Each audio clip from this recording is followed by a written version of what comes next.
Hi, everybody. This is Natalie Clont Spellman, and I'm here today to talk to you about my newest book, The History of the Building of the Denison Dam. And it's not a book that anybody else in the past have tried. And once I started writing the book, I could understand why, because it was a huge undertaking. It's a big book. It's over 450 pages. And it was a very long and difficult road for me to write this book, but very rewarding. I learned a lot, and I hope you'll find it just as informative if you get this book too. And it makes a great gift. I guarantee it's so new that probably the person on your list won't have this book, and I think you'll find it entertaining, informative as well. And it has tons of pictures, and there's pictures in here, hundreds of them, that have never been seen before because they came directly from the Department of Defense to me, and then some that I bought on eBay that nobody's ever seen before. And so get this book. It has all the information that you'd want to need. It goes all the way back to all talking about the floods that forced the consideration of building the dam, about um, the long road of preparation that it took before they could build the dam, about the cities that were covered by the dam, about how they had to move the people and the houses out and buying the land and the farms and the problems that caused. And I have all that in there. Uh, People always ask about the POWs. It's in here, all about the POWs that worked on the dam. People always want to know about who was killed on working the dam. I have written about every single person that lost their life on the dam, what happened, their names, and so forth. And even identify a lot of the people that were injured on the dam. So if you want to know about that, it's in here. Many things are in here about the dam. One thing that I'll talk about today that you may not have ever heard of is that the Red River, of course, was the reason they built the dam. Um, the destructive floods were a bane for this area for so many years, ever since civilization started, even back to the 1840s when people first started living here. The floods were killing people, killing livestock, washing away houses, washing away bridges. They'd build a bridge. It would last a year or two. It would wash it away, and bridges aren't things that are cheap and easy to build. And that would disrupt the flow of goods to and from in between the states, in between the sides of the river that was necessary. It would wash whole houses down the river. It would even change if you lived in Texas before one flood came. You might live in Oklahoma, be on the same plot of land, but have changed states after the river changed its course. I mean, the river was a force to be reckoned with, and it happened all the time. It flooded constantly. And so they said, we have to build something to contain this river. But the river did not go lightly. It did not just lay down and die.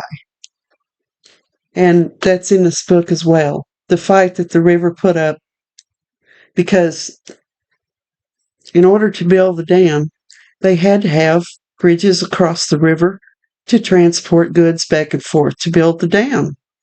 Well, the river flooded even more often during the building of the dam.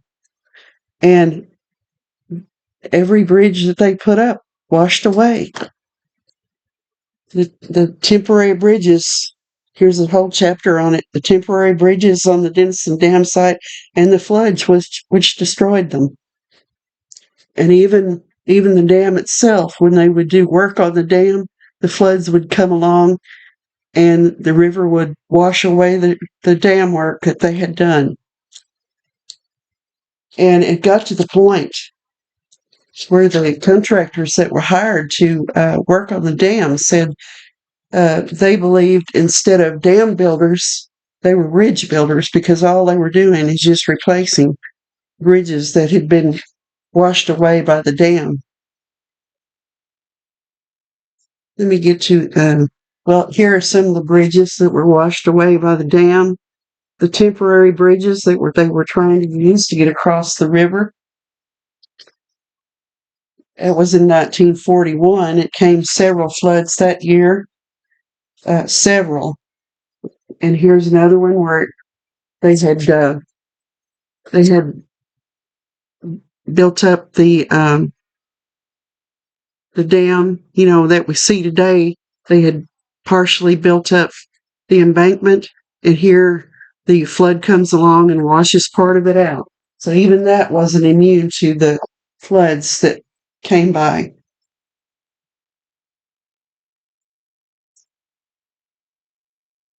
And let me show you.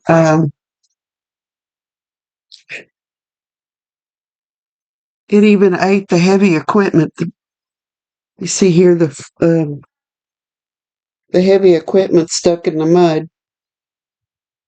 Those are supposed to be able to go anywhere, but the river ate them.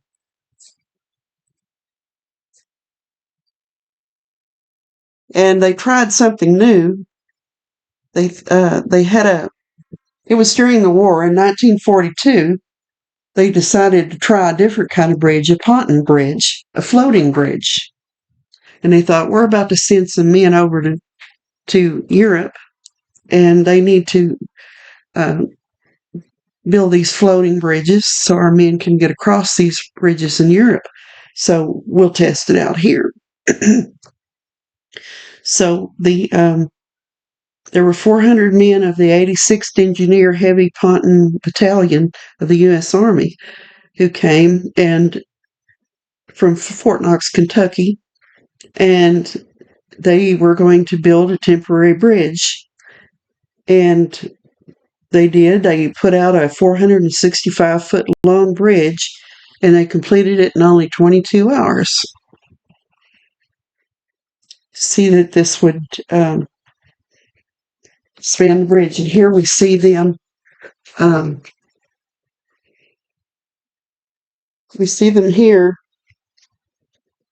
They brought the bridge down Highway 75 through Culvert to bring it down.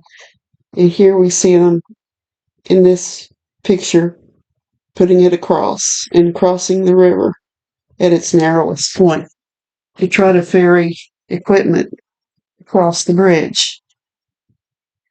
And it's not. And here are some more pictures. There are many pictures of this. And the river didn't take kindly to this either. In fact, there were floods during the short time that the ponton bridge was here, and one young soldier lost his life on that when he was trying to clear out a log jam from one of these floods. So, and you can see that's just one little tiny section of this book. So I urge you to go on Amazon.com and get this book, or go to the Main Street Antique Mall in Denison and get it. It's available at Buxton Nook in Pottsboro, at the Frontier Village Museum, and I believe it's still at Touch Class Antique Mall. But go pick this up. You won't be sorry. It's a great book, and I think you'll find something in it that you'll enjoy, and it'll make a great gift for someone you love. Thank you for your consideration, and God bless, and everybody take care and do something good for somebody else. Thank you.